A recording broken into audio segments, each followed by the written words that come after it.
Rather than buying individual cuts, I like to buy a whole beef tenderloin and clean and portion it myself. It is slightly more economical, and this way I can freeze some for an impromptu fancy meal.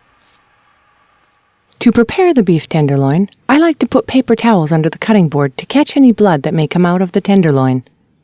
Now start by removing the silver skin. Silver skin is the iridescent connective tissue along the one side of the tenderloin that is tough and inedible. To remove it, slip a sharp knife just underneath the silver skin, angle your knife slightly upward, and slice away from you. Now grab the unattached piece and pull it taut and continue to slice in the opposite direction.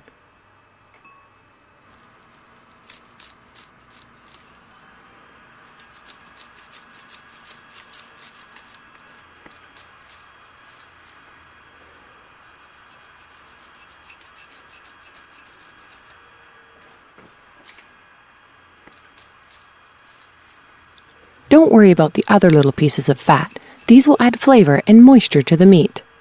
The next step is to separate the cap. This is a great piece of meat that I like to cut up and use in stir fries. See it here running along the side of the tenderloin. Use your hands to separate the cap from the tenderloin. It should pull away quite easily. You will probably need to use a knife to completely separate the meat. Like the cap, the head also needs to be removed. Loosen it first with your fingers, then use a knife. Be careful to follow the shape of the tenderloin. Set it aside and we'll cut it up later.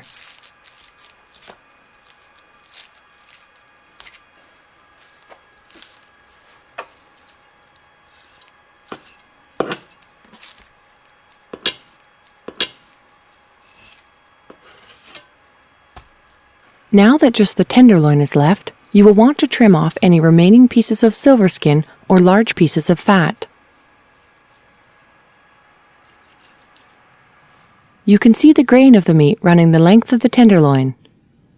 You always want to cut the steaks against the grain. Try to cut the steaks all the same thickness for even cooking. I have cut these about 1.5 to 2 inches thick. When you slice the meat, do not saw it, otherwise you will get lines like this. Simply slice through the tenderloin in one clean motion. See how much nicer this steak looks?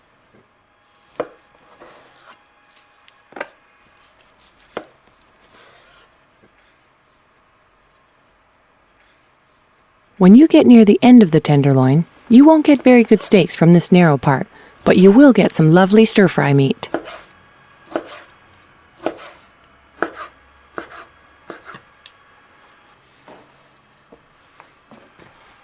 Now remove any excess fat from the head.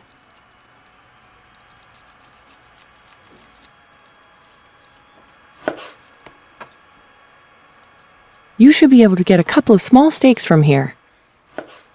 You can even tie 2 smaller steaks together to form one larger steak.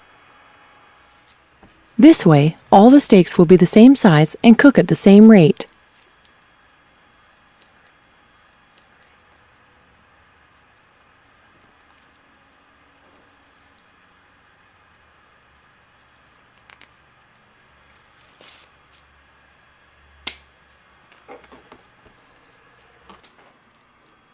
For the cap, trim off the fat and sinew and slice into smaller pieces to again be saved for things like stir-fry or stroganoff.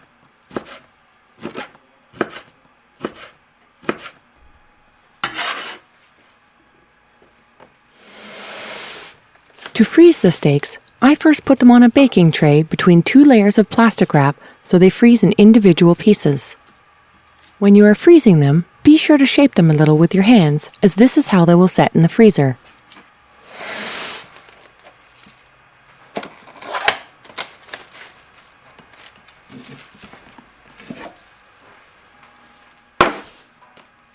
Once they are frozen, I transfer meal-sized portions to tightly sealed and labeled bags to be stored in the freezer.